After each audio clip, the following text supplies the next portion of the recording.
for Black girl nerds.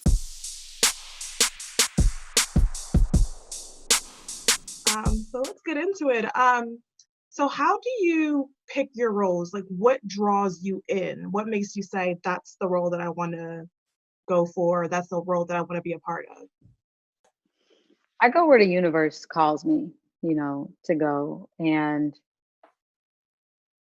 one of the things that's important to me is not to limit what I can do. So with this particular role with Homecoming, I knew this was going to be a challenge, a great challenge that I was up for. Um, I was a fan of the first season.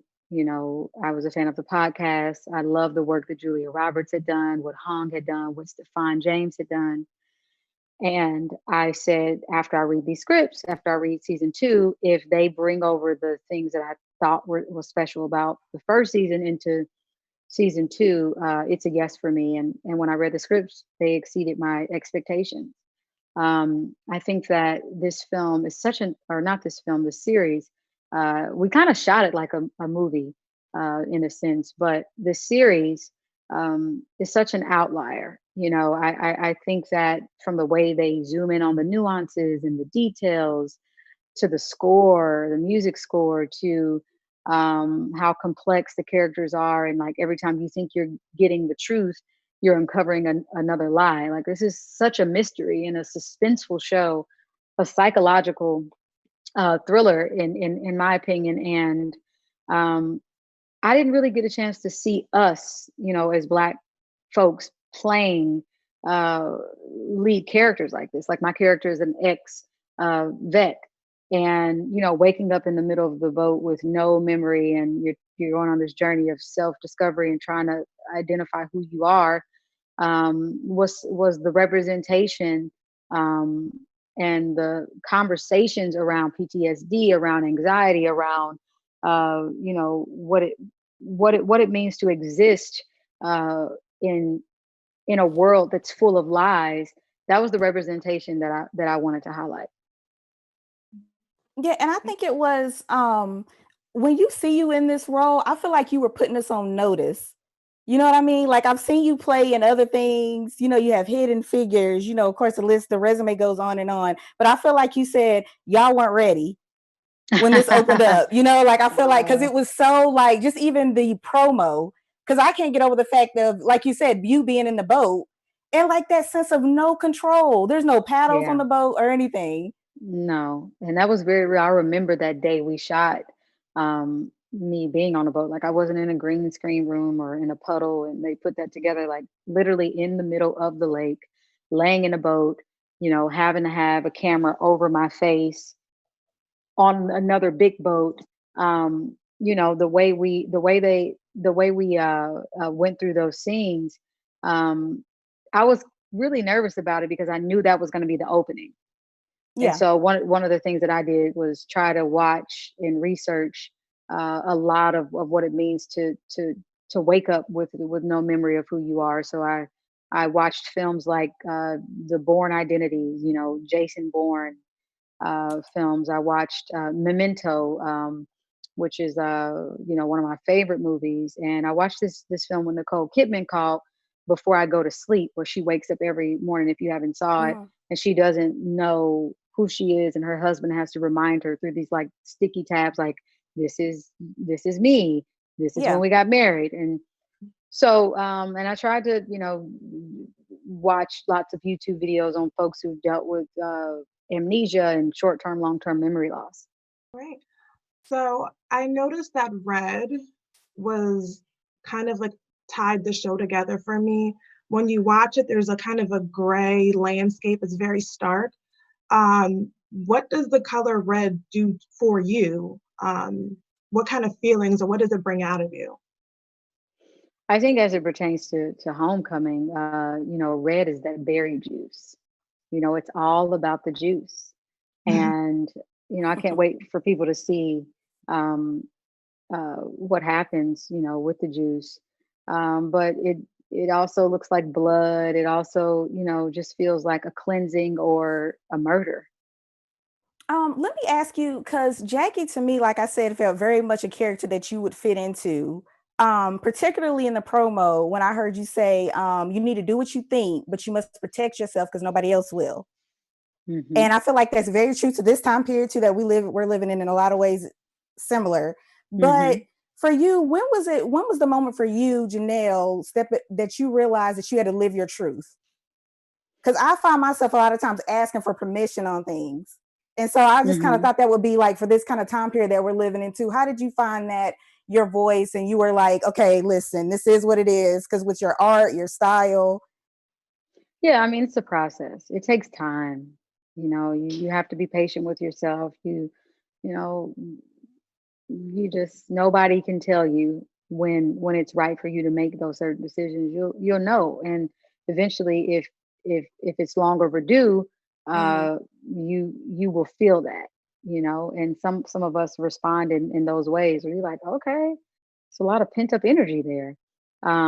So it's important to release. It's important to be patient with yourself as well. So with the series, there was a shift in season 2 with power dynamics. The women are now in the forefront. And there was a line that was thrown out that sometimes the women are just as bad as the men. So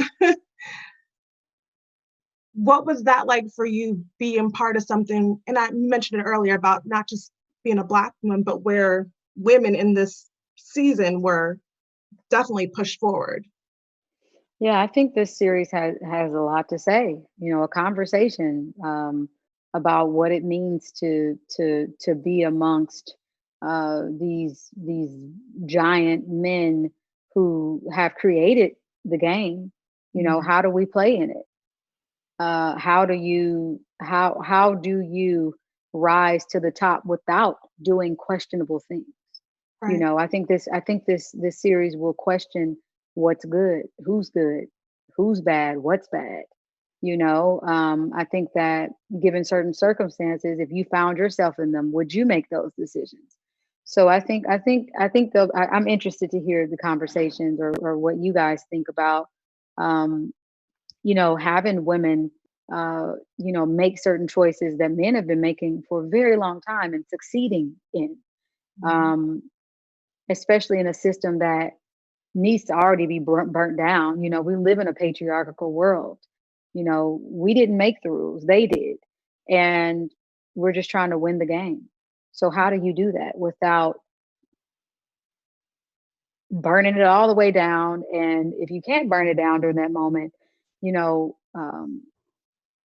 what decisions are you going to make? Well, thank you for making the decisions and looking fly while you're doing it. Look, I'm trying, I'm trying. You look real cool and fly in the forest, so we respect that. We like that. Okay, so I want to talk about, we know some people came back from season 1, Stefan James, Han Cho. How was it working with them again? Did they give you any pointers? Did they tell you how not to eat the food from Homecoming? You know what? It was so much fun. I mean, they gave me just so much love and so much like confidence and just reassurance because I was coming into their family, right? And the baton was passed down to me from Julia Roberts, who is just an icon and, a cinema hero to me and to all of us. So one of the things that I needed to make sure of is that, I was also being authentic to who I was. And at the same time, performing at a high level because Julia Roberts performs at a high level. And I came in prepared on time, ready to rehearse, ready to learn, and ready to play, ready to take risks. And when you have scene partners that trust you, it makes you fly freer. Yeah, and they really trusted me and they helped me sharpen my sword because they're both phenomenal actors. And I was in fact talking to Stefan earlier today, and he was just telling me he had watched the season and we hadn't really caught up since we had filmed, and he was just saying, how he wanted to work again. And that's one of the highest compliments, somebody saying, let's work again. And I felt the same way. And I look forward to us doing some more things together. I look forward to working with Hong. I also had an opportunity to just share space with Chris Cooper, who is a legend, and Joan Cusack, who is a legend. I love this cast. Yeah, you guys did a phenomenal job. And Hong, I don't want any of her characters ever in a room with a paper and a pen. I'm just saying, she's done that twice now, and she does not need to, like, you sign your whole life away because she does it so smooth and cool. Yeah, now she, let me tell you, you will see, everybody will see Hong's character, Audrey, and Stefan's character, Walter, um, you know, having to deal with higher stakes. And you'll see them getting more angry, honestly. Yeah. Yeah. All right, Angelica, what you got? Well, I noticed last season with Julia, when she was in the present, her framing was kind of brought in. And I noticed for this season, it was more wide open. I don't think we ever had this season, the framing. And to me, I'd interpreted that as a narrow scope. And then with the season, it's kind of opening up. How did you approach your character as far, because we know there's a secret or something she's not being told, but how did you approach playing this character that is both in the present and not, if that makes sense? Well, I mean, I think, I don't want to give away too much. Right. So no, I don't I want have you to be really careful with my answers, but sorry. I think that it's, as I mentioned, watching films, and one of the things that I didn't want to do is like play her because she's dealing with memory loss. She wakes up disoriented and she's just trying to figure out why. So when I was watching those films, I was like, I don't want to play her at one note. I want her to be a great listener, because when people lose their memories, they're listening for clues, they're listening for the details, they're trying to piece together the puzzle. And also at the same time, it's frustrating when you can't remember something, right? You feel frustrated with yourself. And so you also feel guarded because you think people may think that you're not intelligent and it's your fault, and you go into defense mode. So there was a little bit of that going on too. There was a little bit of hiding the ball. There was a little bit of everyone is a suspect, trust no one, but I need answers from this person. So it was a tightrope for sure, trying to manage that energy. And then while I was filming, I got an opportunity to like film it in a way where I could stay consistent with the energy, that we were focusing on scene to scene. Okay. I'm gonna try to answer this in the most cryptic way possible because I can't talk about anybody that was in there or the scenes. But there is a word that you say several times, the way you place it, I think it's hilarious. I don't know if you know the word I'm talking about. Because I'm trying to figure out if it was an impromptu thing Was it or it was something that garçon? was in the script. Yeah, it was. I didn't know if that was I thought it was like a little funny treat in the things. I don't know if I was running that by somebody and I knew I couldn't tell who was in the scene or anything. No, it's a phrase, a French phrase. It means boy. Yeah, this character. I just love the way you placed it. It was hilarious. Yeah, that was fun. I had a lot of fun with this character. I mean, she's a chameleon. She's a chameleon. It'll just be a fun question then. So the score, I feel like it definitely set the tone. And this played out almost like a horror film to me. So did, like, when you're going through this, it's like part mystery, part horror. How did the score set? I know you don't really hear it when you're acting, but how did that set the tone for you? Oh, the score, that was one of the reasons why I signed on. I loved the score last season. And I want to say I heard like bits and pieces when I was in, I had to do like some ADR, and I was like, Kyle, please play the score. And like also when we were on set, Kyle would play like this Hitchcock movie. The director would play the Hitchcock, music. And that helped me. We played a lot of that music while we were filming, just so I could get in the move and the groove. Like I am, when I hear certain music, it speaks to me in a way that actually supports my acting even more, because I feel like I'm in the world now. Mhm. I'm adapting. Yes, these colors in the music I want to shine, through my acting. So I thought the music was phenomenal. When it was time to promo, I was like, okay, we have to tie the music in with all of the videos. Whatever I'm posting, I need a music clip with. So they were really kind. And I want to say we need to give a shout out to who did the music. Okay, Emil Moseri, incredible job with the score. It was like half the reason really why I signed on, because I love how the zoom ins of the details and the nuances with that music, and it builds up the suspense. It makes the things that we like don't usually see in other TV shows, because so much is going on. It makes it that more important. That intensity gets it had me on the edge of my seat. People are gonna love this. Yeah. And I hope they're in their seats at May 22nd. Yep, May 22nd. Phones, Be it iPads, home, Amazon Prime Video, get that count ready.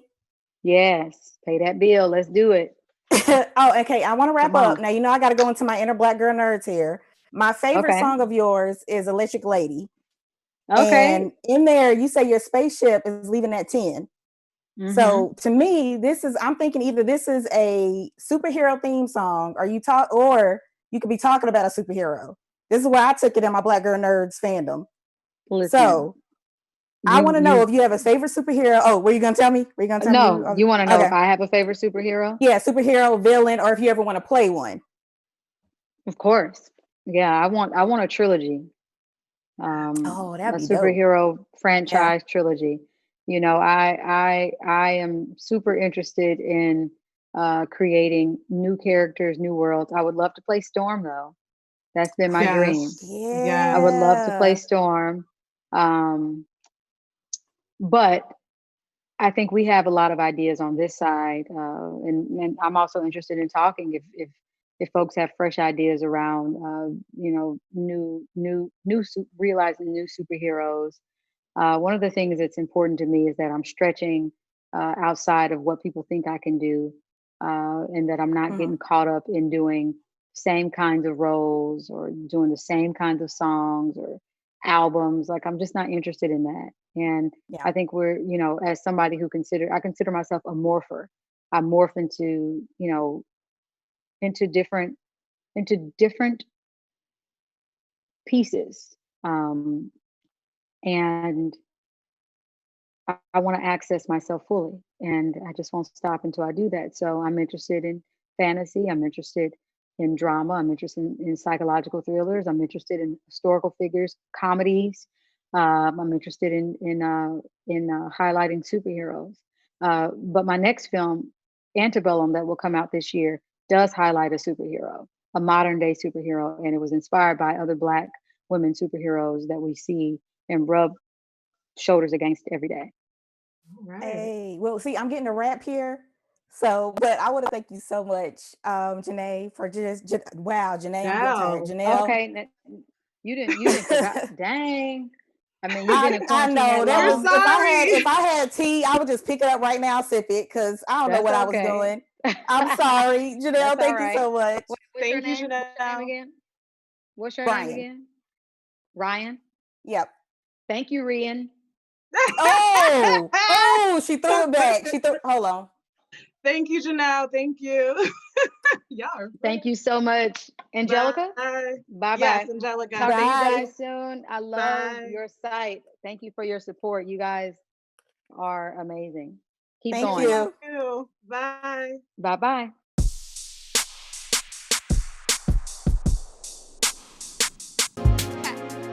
Better shake your booties for Black girl nerds. Better shake your booties for Black girl nerds.